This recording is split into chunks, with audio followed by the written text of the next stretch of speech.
Jesus. Amém. Vamos ficar de pé, irmãos.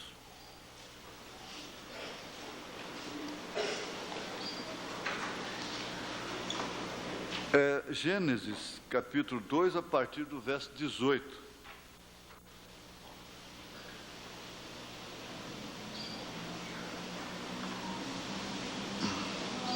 A partir do verso 18.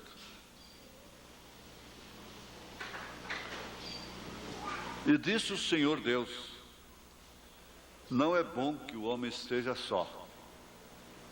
Far-lhe uma adjuntora que esteja como diante dele. Havendo, pois, o Senhor Deus formado da terra todo animal do campo e toda ave dos céus, os trouxe a Adão para este ver como lhe chamaria.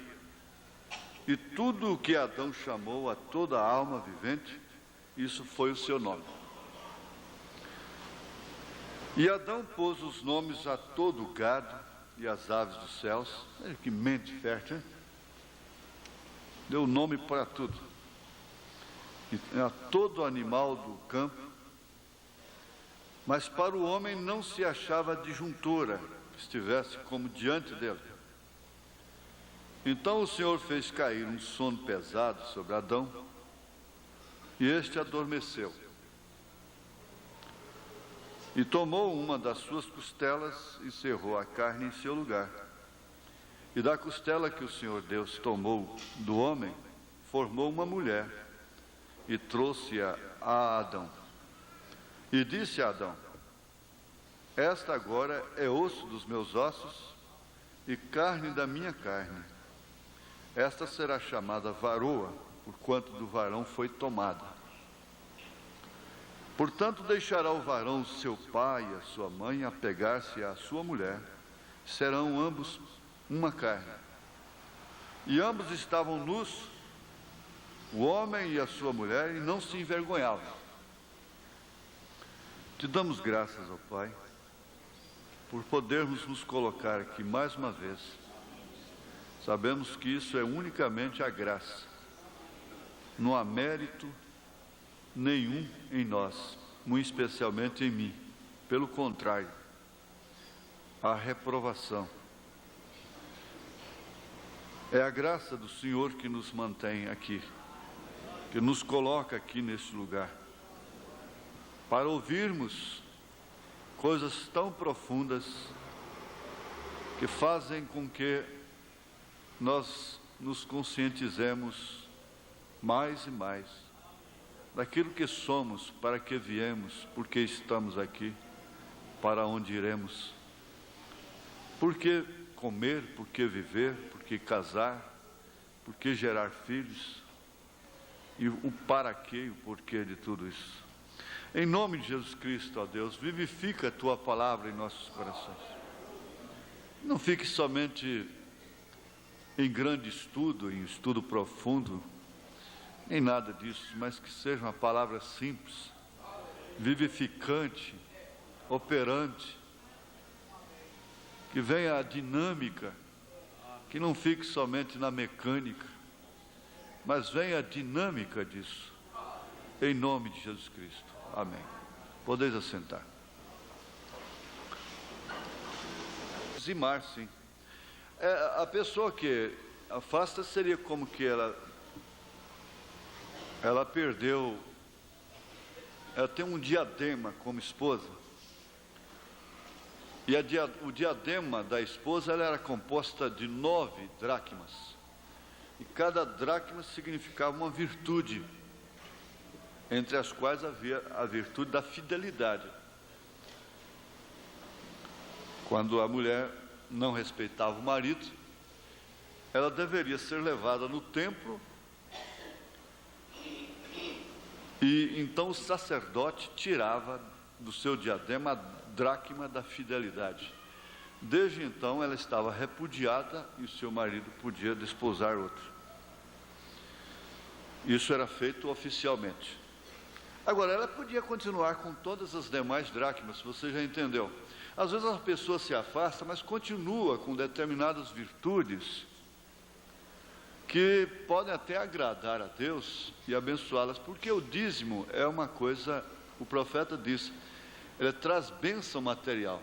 Por isso que a moça sábia prescrutaria se aquele jovem é dizimista. E se ele não é dizimista, ela não se casaria com ele. Ele vai ser um péssimo pai de família, ele vai ser avarento, ele vai roubar, porque a Bíblia diz que ele está roubando de Deus.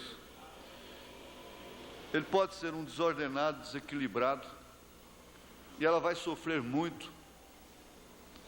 E mesmo se ela ganha, ele deve perceber se ela é dizimista.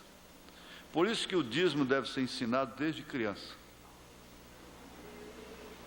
Agora, como o profeta disse, ele lançou um desafio. Você faz um desafio, faz uma prova com Deus, porque foi Deus quem disse, faça a prova de mim, trazer os dízimos na casa do Senhor.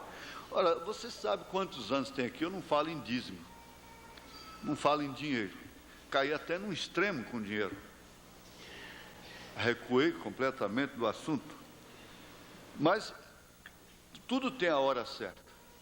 Você pode olhar, se você se casou com um rapaz que não era dizimista, você sabe o que acompanha aquilo. O profeta diz, um verdadeiro cristão é dizimista. Ora, se ele não é dizimista, ele não é um verdadeiro cristão. Agora, ele pode se fazer dizimista para casar com a moça, mas ela tem como descobrir se ele era dizimista já.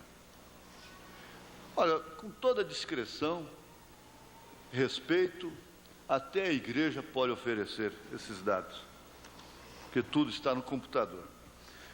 Para um irmão servir como diácono, ele pode congregar, todo mundo pode congregar, tomar da ceia, mas para trabalhar, dedicar serviço à igreja, ele tem que ser dizimista, tem que passar lá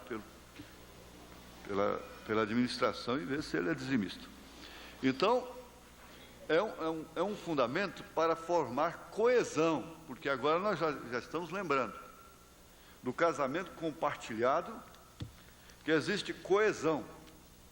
Então o marido não está dizimando com a mulher murmurando. Pelo contrário, ela o lembra, querido, tira primeiro do Senhor. Agora, não importa se o pastor veste um terno por dia, anda de avião, tem avião. Eu tenho um avião, vocês sabiam, né? É que eu fiz um pouso forçado lá na praça do avião e ficou lá, não dei quanto tirar. Não é? Isso não importa. Não importa, isso não é com você. Nessa semana mesmo eu estava instruindo gente de longe daqui pelo telefone. O irmão sinceramente telefonou e disse, sabe por quê, pastor? Porque a gente dá o dízimo, então o filho do pastor trabalha com ele e o filho do pastor dá um cheque dele e fica com o dinheiro para o administrador depositar o cheque dele, então nós não queremos mais o pastor. Falei, que é isso? Mas como é que está tão infantil assim, com todo respeito? Está afogando na rasura, não pode não. Isso aí, se vocês acham que está errado, o que tem isso, né? Se você acha que está errado, então, chama o pastor, faz uma reunião oficial com ele, comunica o fato para ele, pronto, isso é a responsabilidade dele, porque ele põe isso à disposição da administração, mas a administração dele, disso aí, biblicamente, não é de ninguém, é dele. Então, vocês não precisam quebrar a cabeça com isso, né? Não é responsabilidade sua. Você tem para com Deus. Agora, se os filhos do Eli estavam comendo o melhor bife lá e desviando, quem quebrou o pescoço foi Eli, e a desgraça veio sobre ele, e seus filhos morreram, foi de onde veio o Icabode, não é? que a nora deu à luz na hora do juízo, e foi-se a glória de Israel. Lá como povo, então, casava uma consequência coletiva, não é verdade? Mas essa aqui é você cuidando de você mesmo. Mas tudo isso tem a ver com o casamento. A pessoa pode, respondendo sua perguntinha, nesse papelzinho simples, pode perfeitamente dizimar. Até o descrente pode dizimar. Nem quem não é batizado em nome de Jesus Cristo, como acontece com alguns. Houve tempo que nós achávamos que não. Mas ninguém tem o direito de recuar disso, negar isso. Tanto que o pastor não tem direito de perdoar dízimo. Ele não tem. Não é da alçada dele. Diz, irmão, esquece disso, coisa e tal. Ele não tem esse direito. Isso aí o profeta diz, você não pode tirar essa bênção do cristão. Ele foi perdoar o dízimo de uma viúva, dispensar, Deus repreendeu severamente. Disse, não tire a bênção da minha serva. Deus falou com ele. O mesmo Deus que falava com ele curando câncer, cego, falou para ele assim, não tire a bênção da minha serva. Aí ele parou, né? Ele queria parar também com a oferta, levantar a oferta. Deus veio e disse para ele, isso é um culto de louvor, é uma adoração, você não pode tirar isso. Agora, a igreja precisa ser conscientizada disso.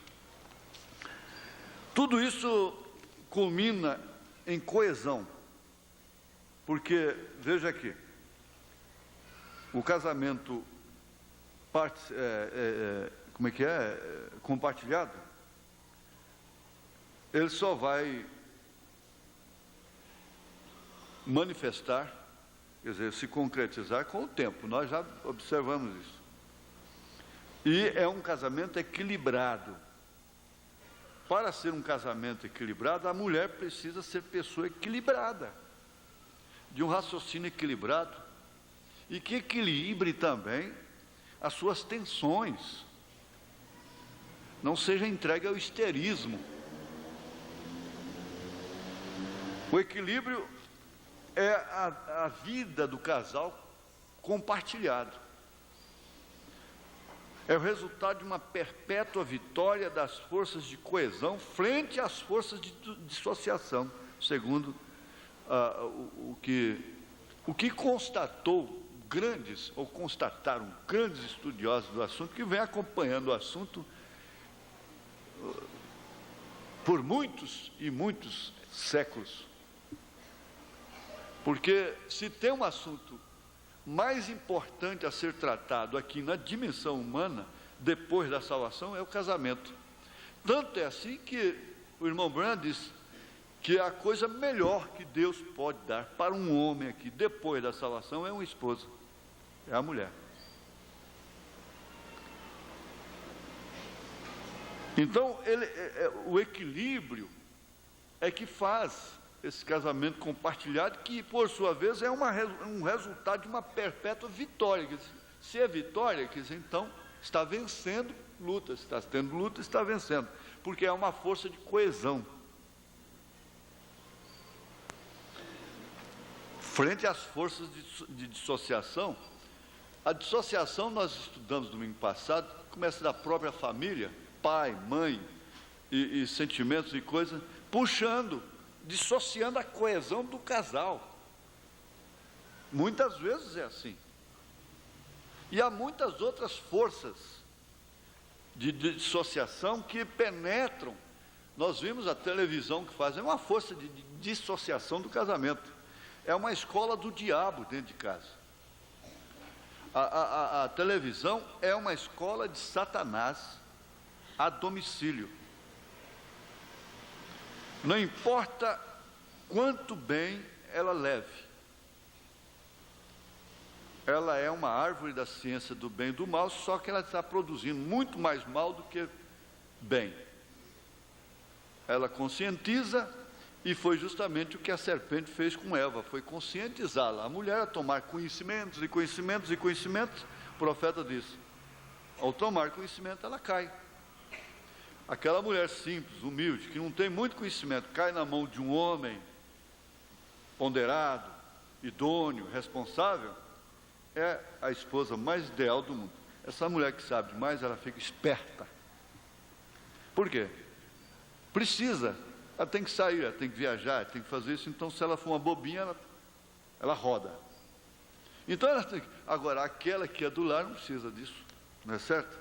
Havia... profissão do lar, profissão do lar, profissão do lar, profissão do lar, profissão do lar, profissão do lar. Quase todas no cartório, tudo, ele já nem perguntava, do lar, do lar, do lar. Hoje, é difícil escrever. Ela se sente humilhada dizer assim, do lar. é humilhação do lar. É uma humilhação. Bom, então, eu não posso ficar aqui nessa recapitulação, porque nós temos que seguir, né? Mas fica bem batido para aqueles que estão começando hoje. Nós vamos ver aqui, lembrar da cartinha, ó. Aquela cartinha lá de outro estado. As coisas depois que já... como é que é? Ser pastor não deve ser fácil, especialmente quando se é uma pessoa como você, em que as pessoas confiam cegamente e a gente acaba se esquecendo que o pastor... Oh, cadê? Não é assim não, é de cá. É uma pena que a gente só começa a aprender e a perceber as coisas depois que já cometeu quase todos os erros que foi possível e fazer o tempo voltar é impossível. Fazer o tempo voltar é impossível. Aqui foi muito profundo e de muito valor quando o Senhor disse que a esposa deve ser recatada. Em outras palavras, ela não deve ser muito fácil. Nunca trocou roupa e ficar disposta, nunca trocar roupa e ficar disposta perto, descomposta, perto do marido no dia a dia, bem entendido. Ela entendeu perfeitamente, não é? Constantemente, bem explicado. Eu tive essa experiência, por isso eu tinha muito valor para meu esposo. Nesse sentido, éramos muito felizes. Meu irmão morou 1 ano comigo, casou porque viu a nossa felicidade. Mamãe nunca trocou de roupa perto dos filhos. Eu nunca troquei de roupa perto do esposo e filhos até o dia de hoje. Perto de amigos, menos ainda. Você acha que ficar de biquíni na vista de filhos não tem nada. Mas isso causa uma impressão que... isso é analisado, constatado, não é só religiosamente, é cientificamente constatado.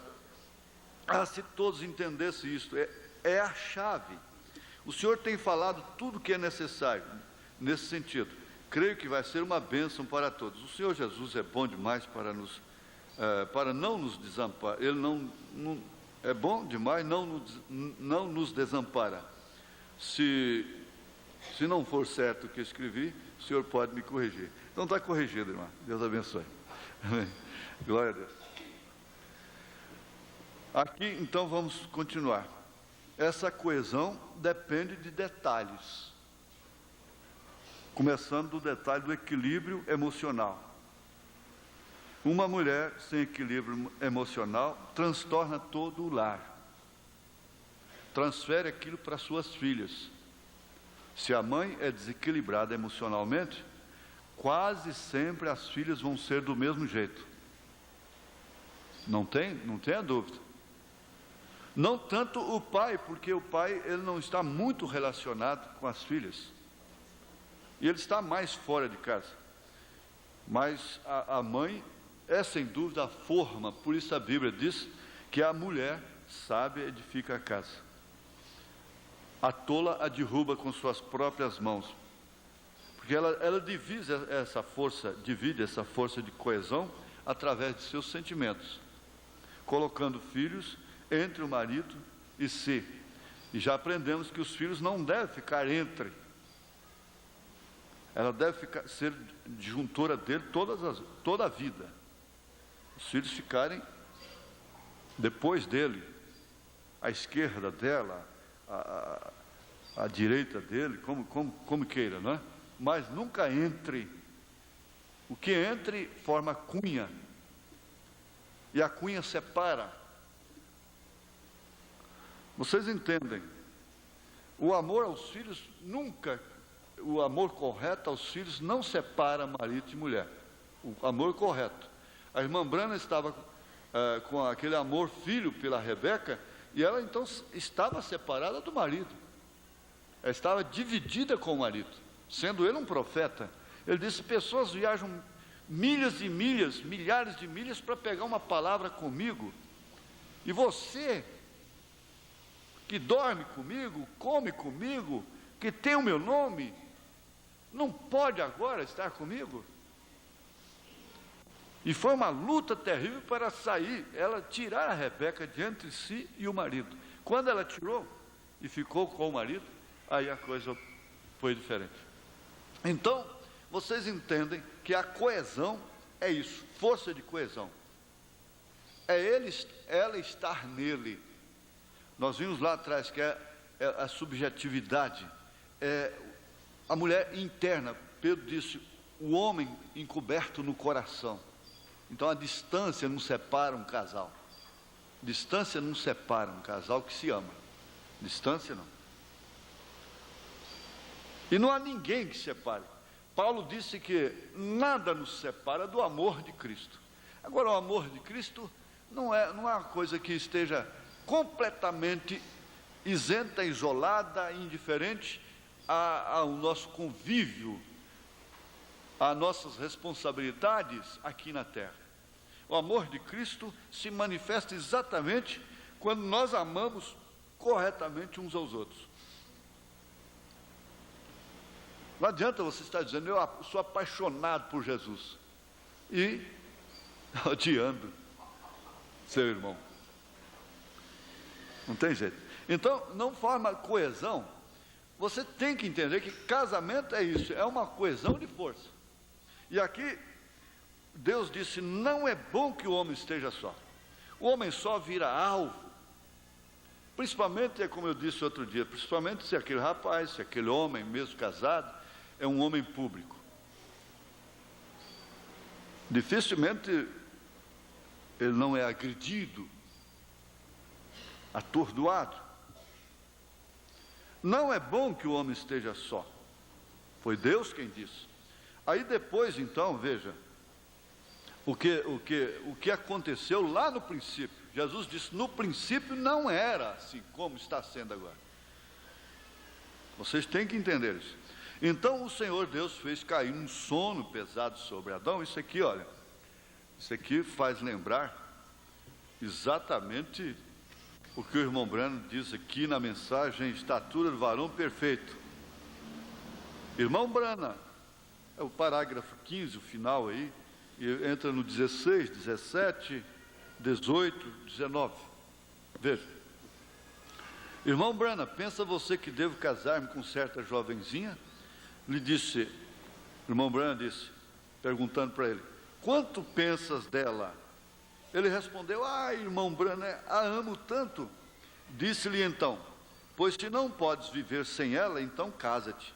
Porém, se te é possível viver só, pois então não te cases. Porém, se vais morrer sem ela, pois te é mais conveniente casar-te. O que estava procurando dizer-lhe é isto: se tu a amas tanto, agora antes do matrimônio, tudo está bem. Mas depois que se casam, então vêm as provas, as lutas, que são as forças de dissolução. Dissolução, como é que é o termo? Dissociação. O que termina em dissolução do casamento, não é? Contra a força de coesão.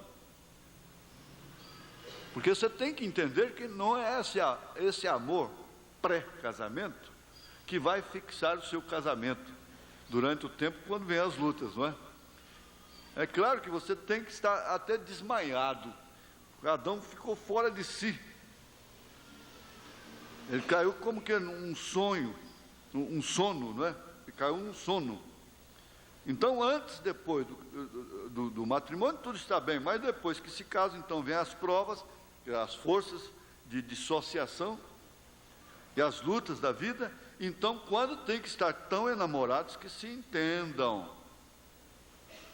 O problema é entender.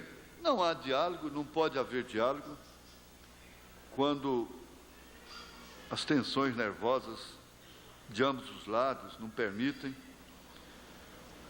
Quando tu estás desgostoso com ela, ou ela contigo, ainda devem se entender. Assim é com Cristo, vê você, temos que estar tão enamorados dele até o ponto que, quando pedimos algo e ele não concede, isso não nos estorva de nenhuma maneira. A única maneira de chegar a este lugar é chegando a ser participante de sua natureza divina e logo entenderemos por que foi que não pôde conceder tal coisa. Agora, esse assunto de casamento está relacionado com aquilo que Paulo disse. Digo-vos, porém, a respeito de Cristo e da igreja. Isso está sempre acompanhando, passo a passo. Cristo e a igreja, Cristo e a igreja. A igreja não tem tudo que ela pede. Ele não dá tudo para ela. E às vezes ele deixa ela morrer na arena, queimada. Por quê? Deus é sofredor. E ele estando nela, ele estava sofrendo. Quem estava sofrendo ali era Deus. Agora, Paulo disse que foi lá no engano, ele responsabilizou a mulher, a Eva, em 1 Timóteo, capítulo 2, a partir do verso 9, sendo enganada. O que aconteceu lá no Éden, está acontecendo agora, a igreja está sendo enganada, foi enganada novamente. E ao acontecer isso, o que acontece? É a morte da semente original, é a morte do Abel. Eu já estou pregando, e assim nós não vamos chegar, nós não vamos continuar. Espera aí. Tem mais um assunto aqui sobre casamento e divórcio, mas nós vamos deixar. Aqui na mensagem, escolhendo uma noiva, parágrafo 20, falando de Rebeca, veja, Rebeca foi a resposta perfeita à oração do criado de Abraão. Rebeca foi a resposta perfeita da oração. Quando isso acontece, você vai ver que coesão vai existir, como houve entre Rebeca e Isaac. Agora, vamos prosseguir. Coesão de o quê? As forças de coesão podem ser internas e externas. Isso quer dizer, subjetiva, dentro, objetiva, fora, externa, não é? Forças de coesão interna. Olha, não é primeiro. Nós vamos ter 6 itens, mas não tem primeiro, segundo lugar, terceiro e terceiro lugar. São 6 formando itens indispensáveis para um casamento duradouro. Esse casamento é aquele que até que a morte nos separe. Você lembra que o casamento neurótico também pode ir até o fim. O casamento neurótico, ele pode durar. Então, o casamento normal e o casamento neurótico, que nasce já com traumas, mentiras, falcatruas, interesses e coisas assim. Já nasce um casamento neurótico e com problemas psíquicos. Por quê? Olha, a mentira altera todo o metabolismo da pessoa. Tanto que lá nos Estados Unidos eles estão aperfeiçoando cada vez mais o sistema de detenção de mentira, o detector de mentira. Por mais acostumado com o crime que seja a pessoa, quando ele nega, há uma reação no seu organismo que pode ser captada por aparelhos. E isso causa neuroses. Então, é o que vem formar um casamento neurótico. Você começa um casamento mentindo para a moça, mentindo para o rapaz, o que vai acontecer? Você já sabe que você vai ter um casamento neurótico. Agora, nós estamos no casamento normal. Então, de 1 a 6, atração poderosa entre os sexos, porque isso é a biologia. Esse é o fator biológico. Não adianta você hoje beatificar-se a tanto, quer dizer, se santificar a si mesmo e encarar o casamento de uma forma inteiramente espiritual. Isso é heresia. É uma heresia. Você não pode fazer isso. Você tem que encarar o casamento como Paulo encarou lá em 1 Coríntios, capítulo 7. Que inclusive ele é para evitar a prostituição. E lá em Hebreus 13 ele disse: venerado seja o leito sem mácula. Quer dizer, o casal que vai para a cama sem mácula.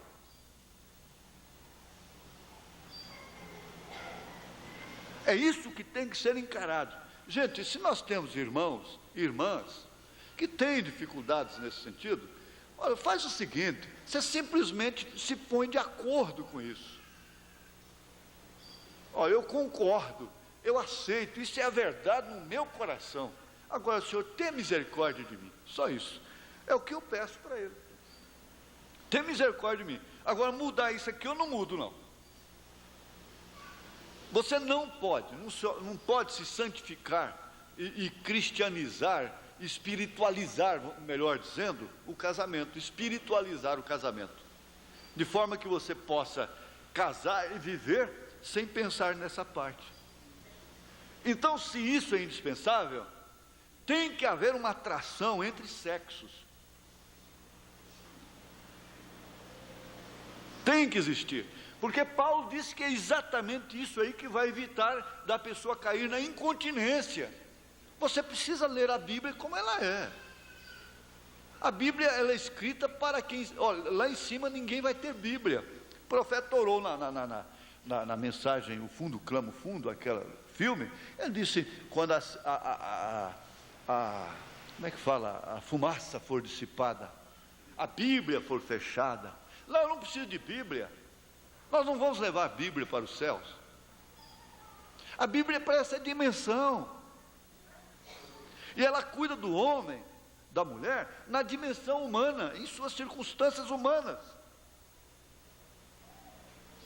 É um ato correto, diz o profeta, você ter sua esposa e fazer sexo com ela. Você ter outra mulher, diz ele, na mensagem Torre de Babel, parágrafo 15. É a mesma coisa, não faz diferença, muito pouca, só que significa morte. A diferença é só essa, significa morte, para aquela mulher, para aquele homem. Então, deve existir essa atração entre sexo, que não deve ser nunca relaxada. Foi Paulo quem disse isso, minha irmã, meu irmão.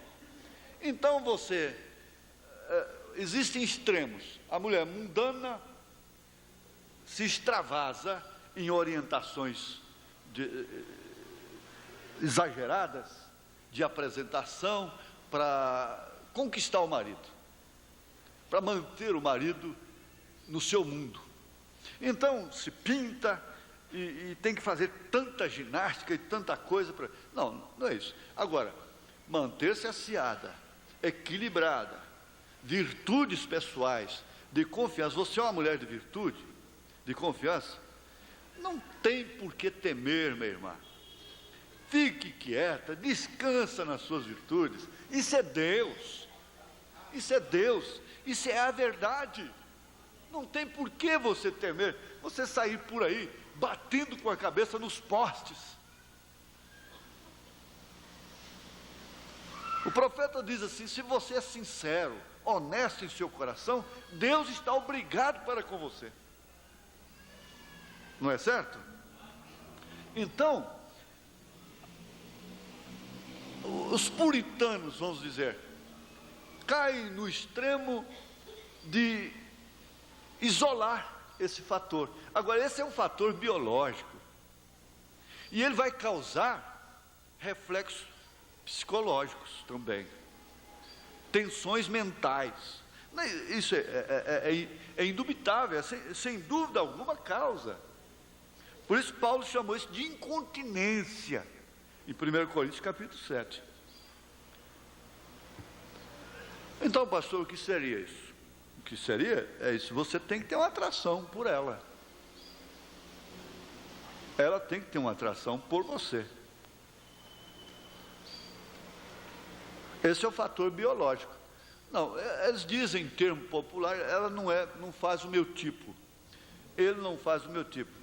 Ora, conversar com uma moça, conversar com um rapaz, e ali tomar um sorvete com ele, comer um churrasquinho, comer uma pizza, isso não quer dizer que está namorando, que está comprometido. Agora, se isso vai enrolando o tempo, e faz uma amizade, assim, insinuar namoro e coisa e tal, então aí já tem alguma coisa errada, não resta dúvida. Mas, espera aí, dentro de pouco tempo, você sabe perfeitamente, porque toda mulher é bonita à primeira vista.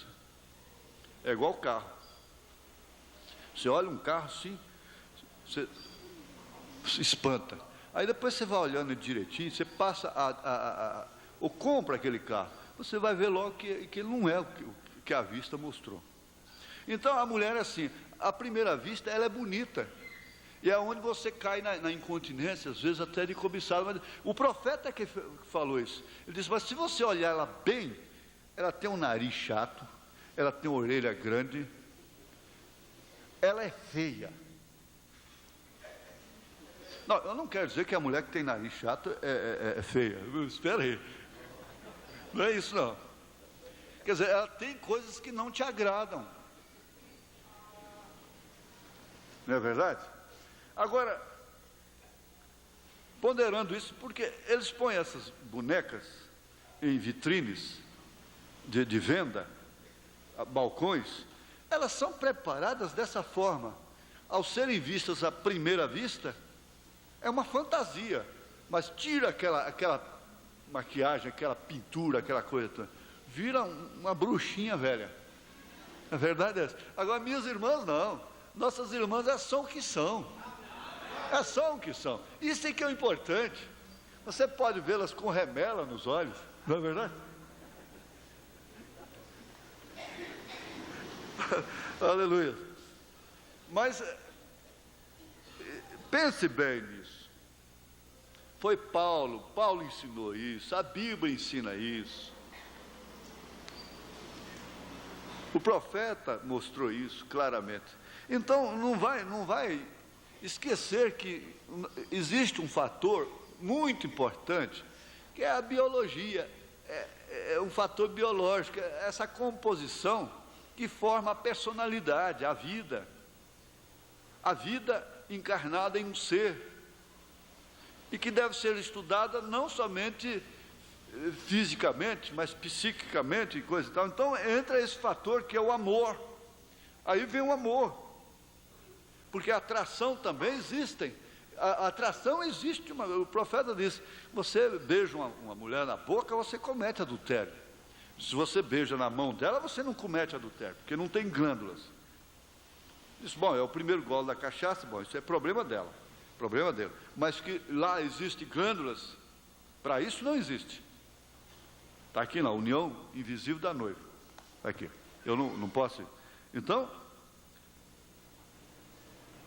existe essa atração, ele vai sofrer reações com qualquer mulher. Isso tem que ser estudado à luz da palavra. No auditório misto, a gente tem que ficar um pouquinho, né, em limites. Mas vamos para o 2, não é segundo, amor. Tudo forma uma condição prioritária para o casamento normal, bem entendido, casamento compartilhado. Então não dispensa a fisionomia dela, fisionomia dele. Tem um irmão aqui que ele dizia assim, que quando eles estavam lá nas matas, sei lá quando foi isso, eles tinham que matar macaco para comer. Disse que só tirava a fisionomia dele. Fisionomia quer dizer a cara dele, né? Tirava a fisionomia, então comia o corpo do macaco. Quer dizer, tirava a cara dele, usava esse termo. A gente tira a fisionomia dele, pastor, e come.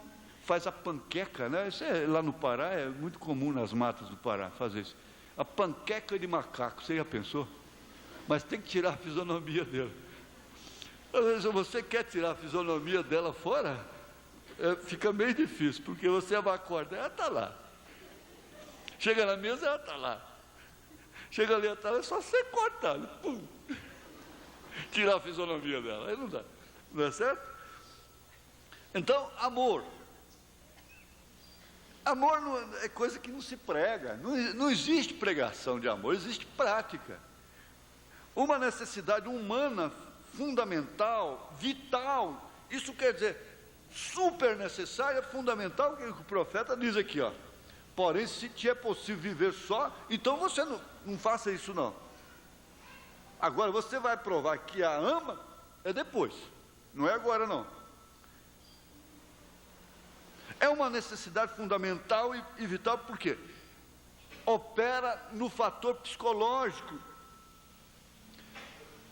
E uma vez que a mente domina todo o corpo, nós ouvimos isso, parece ontem, no rádio, na Rádio Anhanguera, né? Foi. Então, você não pode mexer com o corpo se a mente não consentir.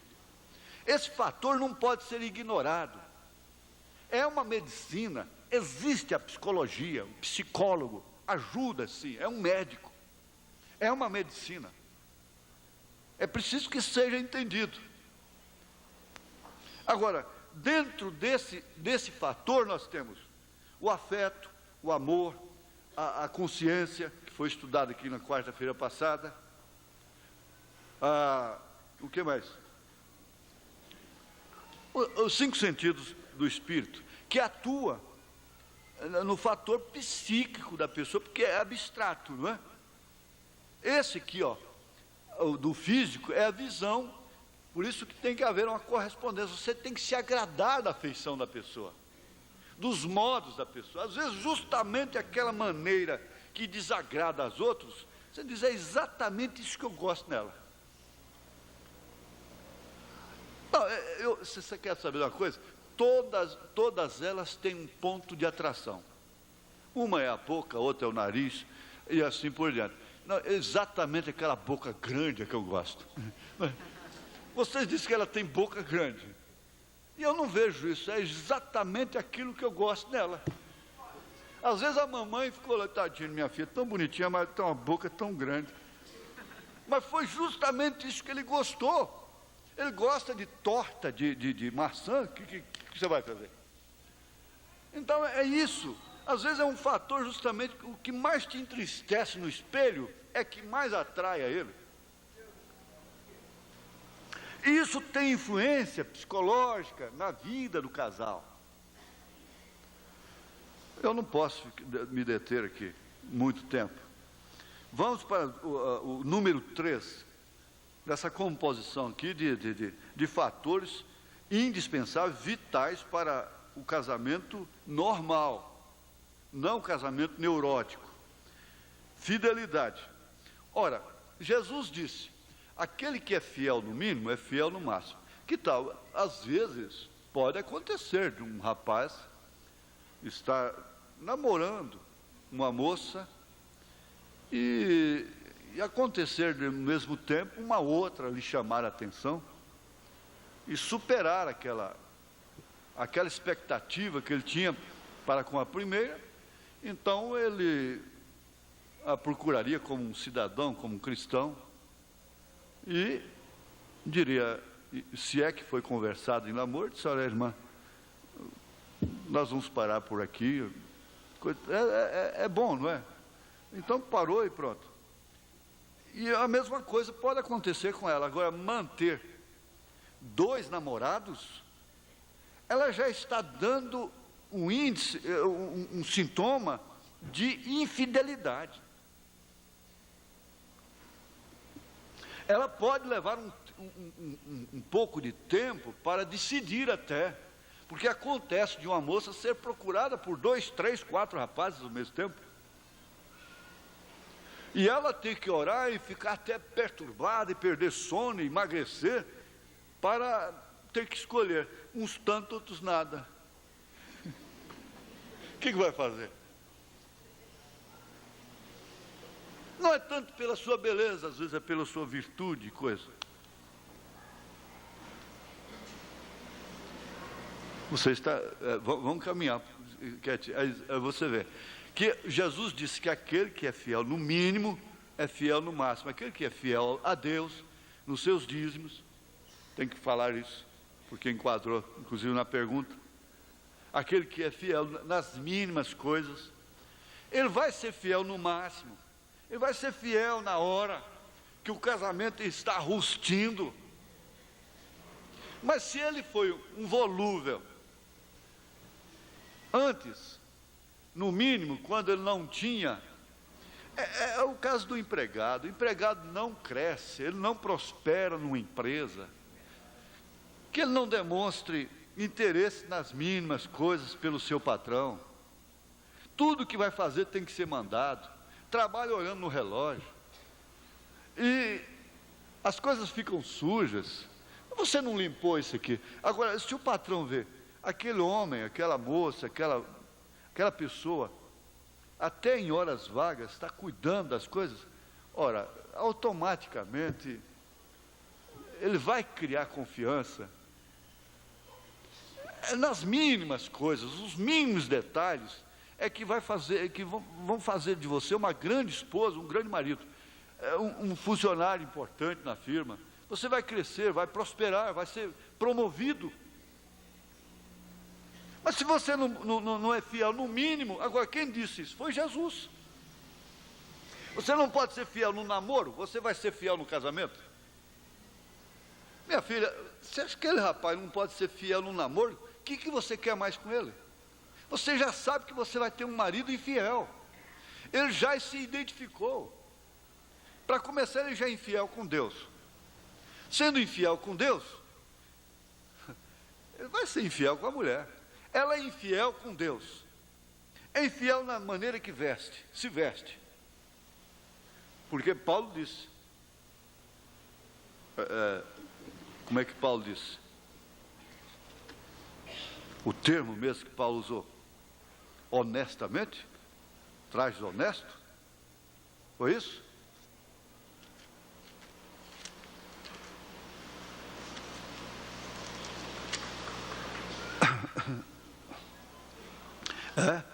Do mesmo modo as mulheres se ataviam em traje honesto. Quer dizer que exige traje desonesto. Desonestidade é infidelidade. Infidelidade é desonestidade. Então, desonesta não é só aquela que trai fisicamente lá. A maneira de se vestir é honesta, é desonesta, é fiel, é infiel. O que você quer mais? Então, esse fator, ele é imprescindível, fidelidade. A fidelidade não deve ser cobrada. É um fator, veja só, você tem que estar cobrando fidelidade de uma mulher, fidelidade do seu marido, cobrando dele aquilo, cobrando dela. Não existe coisa pior do que ser cobrado. Toda pessoa que é cobrada, a tendência dele é fugir do credor, é evitar o credor. Por fim, você vai sendo evitada. Por quê? O homem que trai, quer dizer, que é infiel, ele vai perdendo a comunicação interna. Foi o que aconteceu com Adão e Deus lá e Eva. Então eles gozeram, eles fugiram, recuaram, porque a consciência condena. Ele vê que ela não merece aquilo, então ele começa a fugir, como Abraão fugiu e se escondeu. Ele procura também se esconder. E quando ela dá de cima cobrando, ela vai empurrando ele para fora. Está dizendo, vai embora, vai embora, vai embora. Ela sabe que casamento e divórcio não permite ela repudiar, mas está repudiando. Eu não sou culpado de você ter nascido mulher. Há muita diferença biblicamente. Muita. A mulher, está aqui, ó, se você quiser anotar, você vai anotar, eu não vou ler não. Anota aí. As mocinhas podem anotar também. Começa aí pelo parágrafo 190 de casamento e divórcio. Parágrafo 190. Parágrafo 188. Põe antes. 188. 190. 201. Agora isso aqui veio do pilar de fogo. Isso não veio de seminário, pilar de fogo dos céus. Lá no Quênio Sabino. Se você crê no profeta, você crê nisso. 201, 208, 211, casamento e divórcio, né? 213, eu vou repetir, 188, 190, 201, 208, 211, 213. Aí os rapazes também deveriam anotar.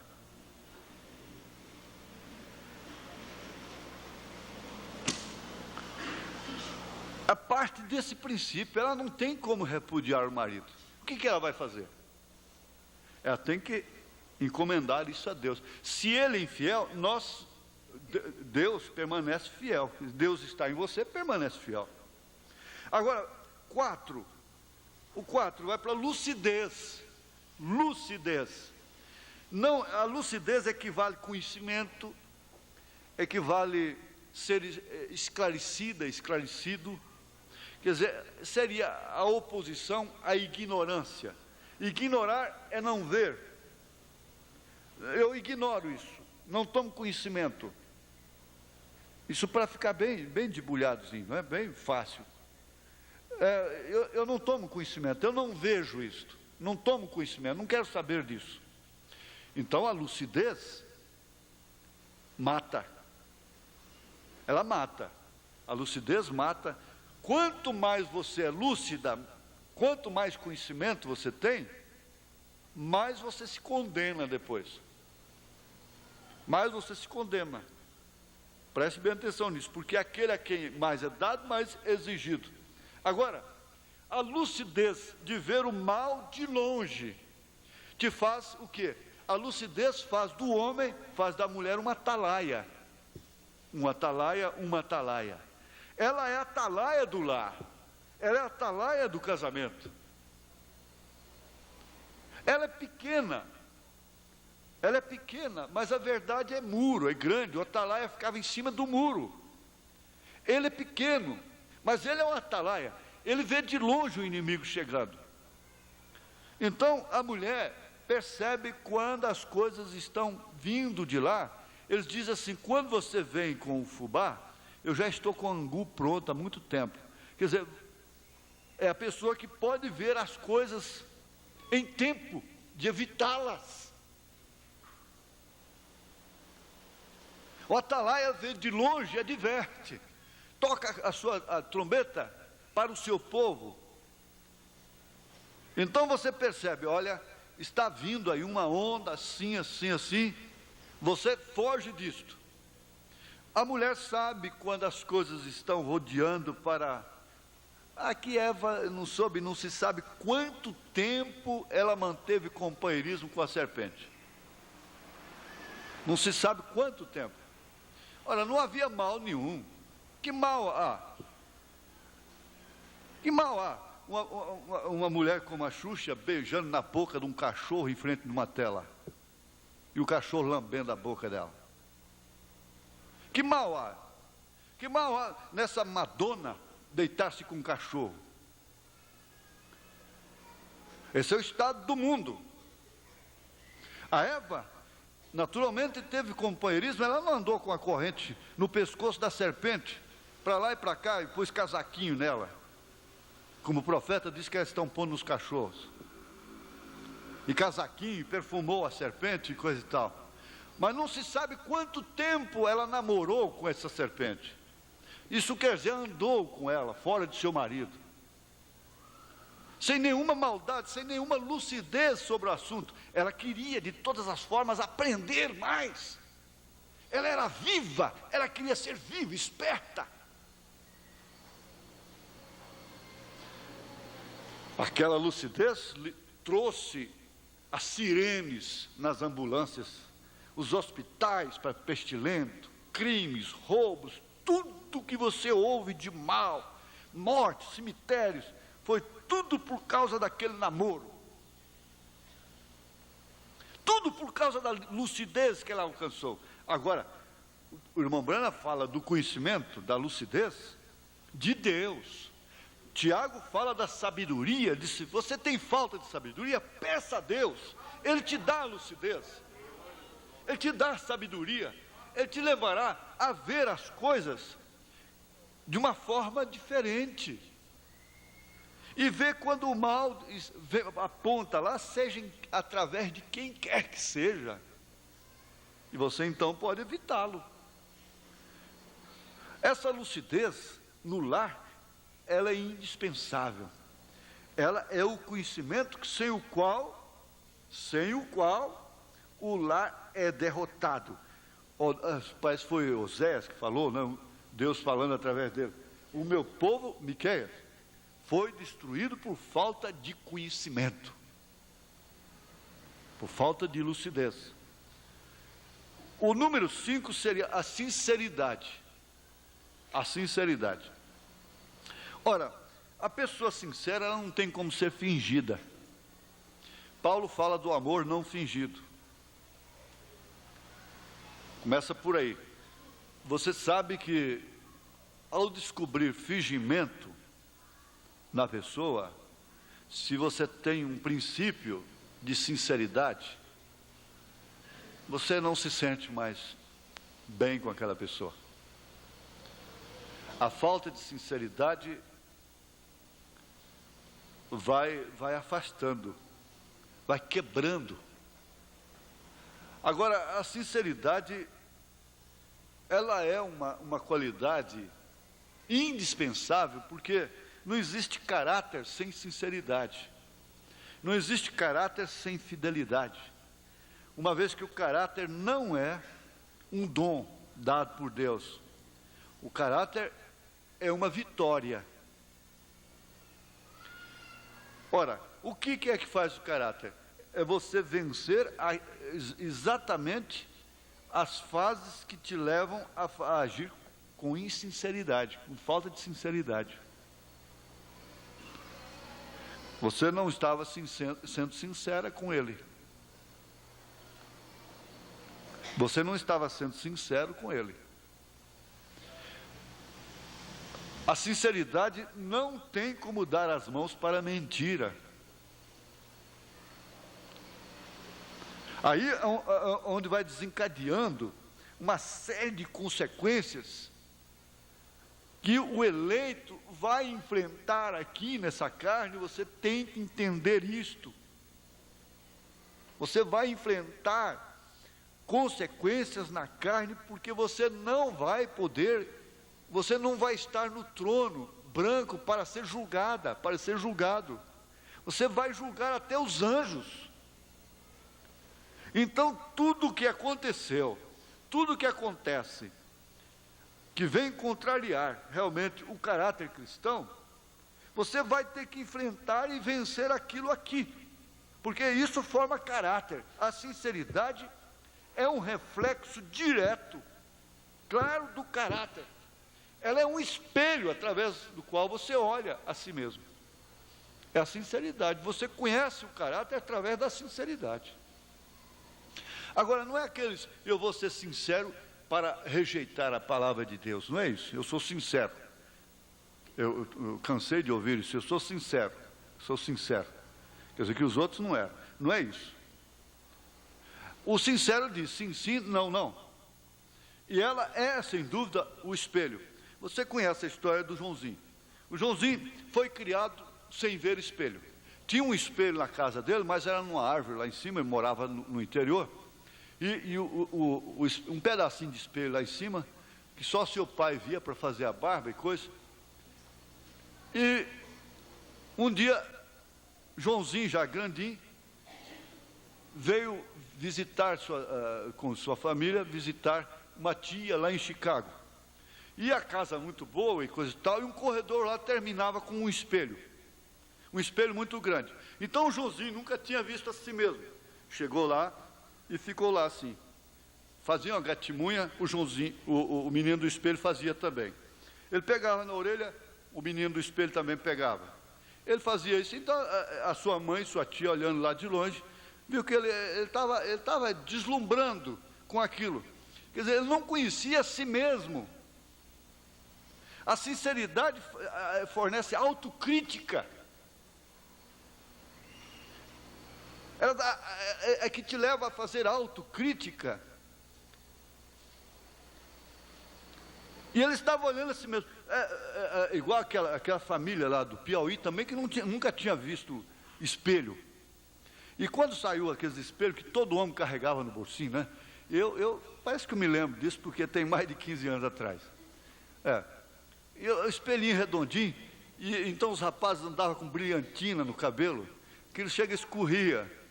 Né? A gente ia para a igreja, que de vez em quando estava escorrendo brilhantina assim, né?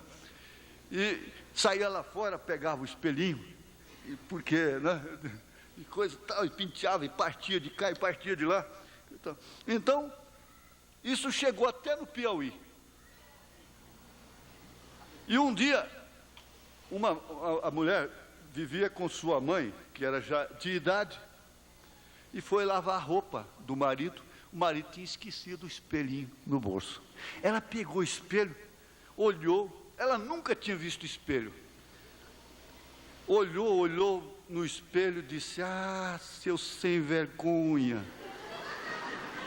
Veja só porque ele está me trocando por uma sirigaita horrorosa dessa.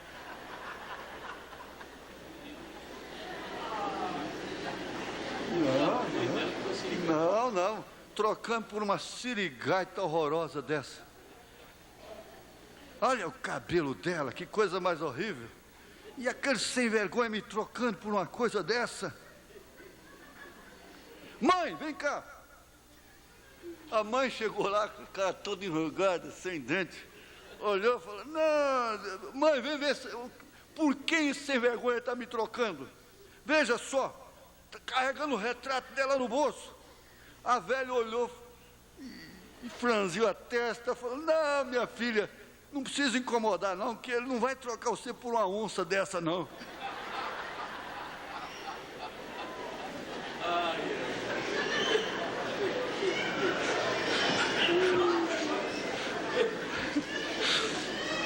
Nunca tinha visto espelho, nunca tinha olhado a si mesmo. Há pessoas que nunca olham a si próprias. É um sentimentalismo que ofusca. Aquela princesa queria casar com aquele príncipe de todas as formas. E o pai, ela era tão feia que o pai mandou fazer um espelho mágico. Ela se via a si mesma bela.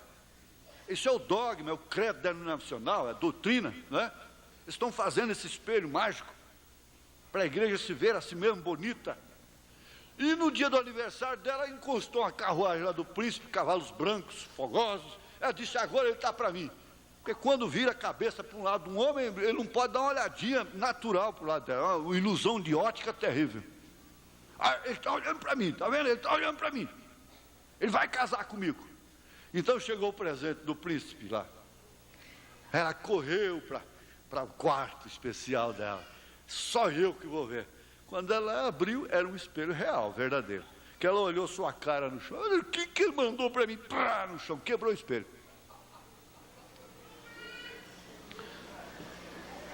Então, seja sincera, seja sincero. Não se acumule de complexos de inferioridade, superioridade. E a mulher não pode ter um narizinho bonito, que ela já sai pensando que ela é Miss Beleza, não é? E se ela tem um nariz mais feio, ela já baixa a cabeça e diz: eu sou horrorosa. Não é nada de complexos. Mas você tem que ser sincera. Eu não sou uma boa dona de casa. Eu sou relaxada. Eu não sou aciada. A sinceridade traz a autocrítica e vai se corrigir. Ele diz: olha, há uma coisa que eu não dou conta, é isso, eu sou sincera, eu sou sincero nas minhas maneiras de agir. Eu sou assim, mas o que eu posso fazer? O que eu tenho?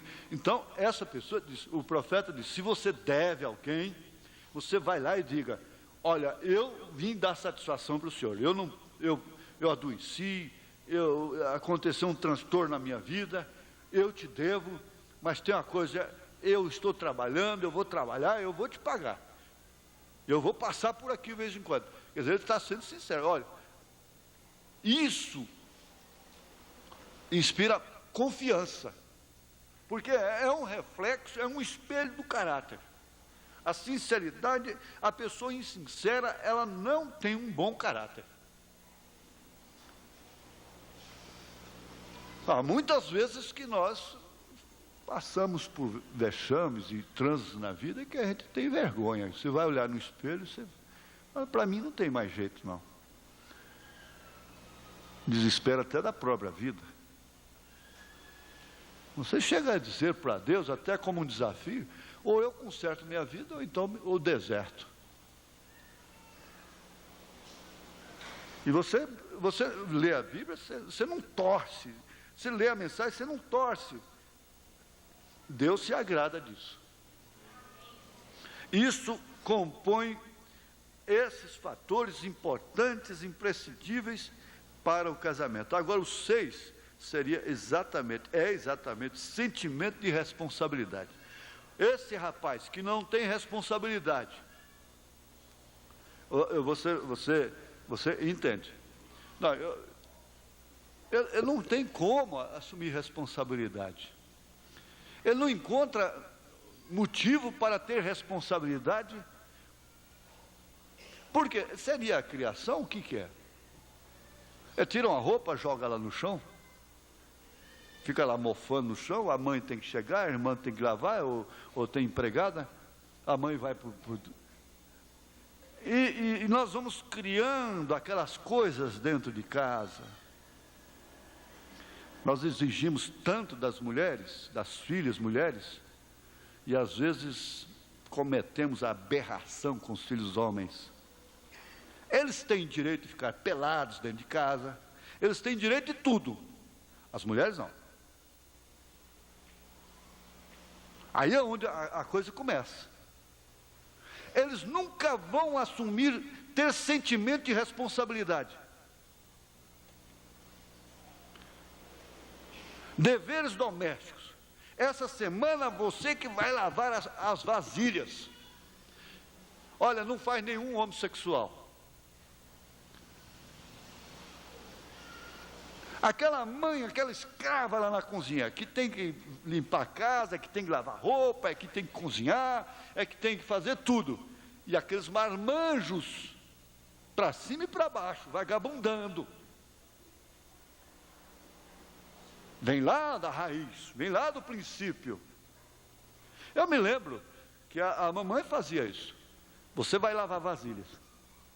Eu me lembro que ela dizia, você tem que encher as vasilhas com água, porque não era só abrir a torneirinha e deixar lá aberta, não era só ligar a luz, porque nunca tinha, era acender a lamparina, não é? É acender o fogo, buscar lenha molhada para acender fogo, ou guarda a lenha antes de molhar.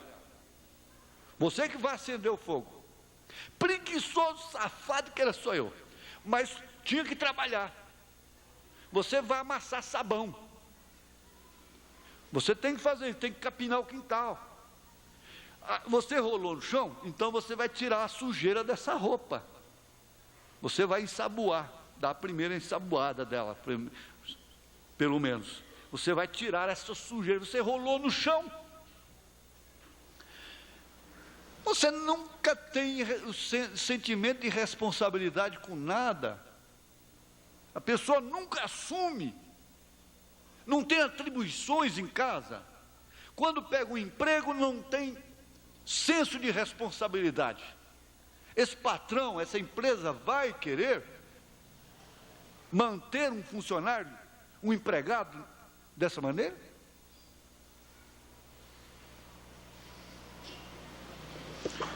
Olha, minha filha, casar com um homem que não tem sentimento de responsabilidade é a pior desgraça que existe no mundo.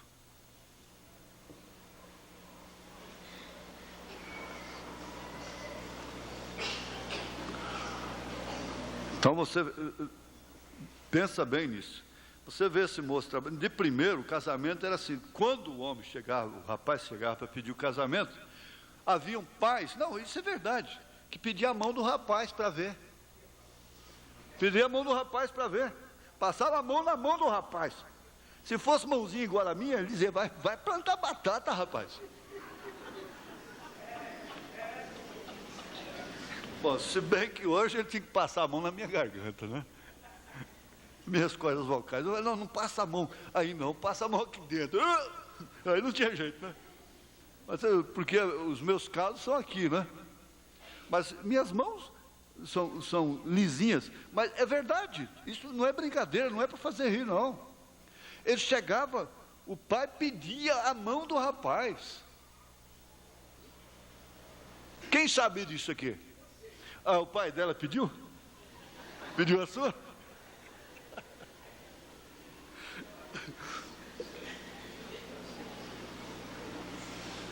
Você tem facilidade de perceber se aquela moça tem sentimento de responsabilidade? Você chegou em casa, você não tem que ir na cozinha dela, mas de cá você vê os trem, como diz o goiano mineiro, tudo dentro da pia por lavar, mosquito vai juntando.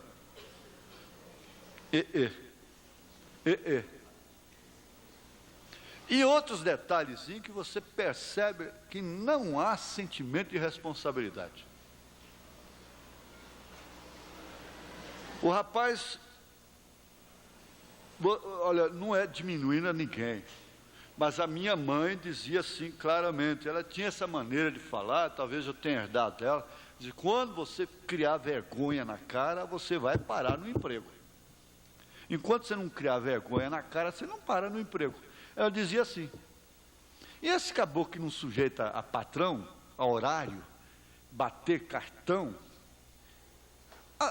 admite-se perfeitamente que muitos crescem, eles estudam e esforçam dia e noite, desde novinho, né?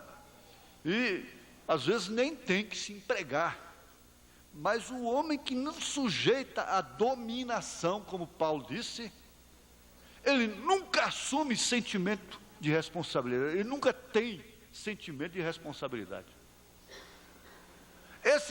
Respeitando, nós temos muitos preciosos irmãos, inclusive irmão que é vendedor, que virou até fazendeiro, cresceu e tudo. Mas quando eu estava encabulado só com venda de porcaria, de título da Polar, de não sei mais o quê, coisa sem futuro, que era uma...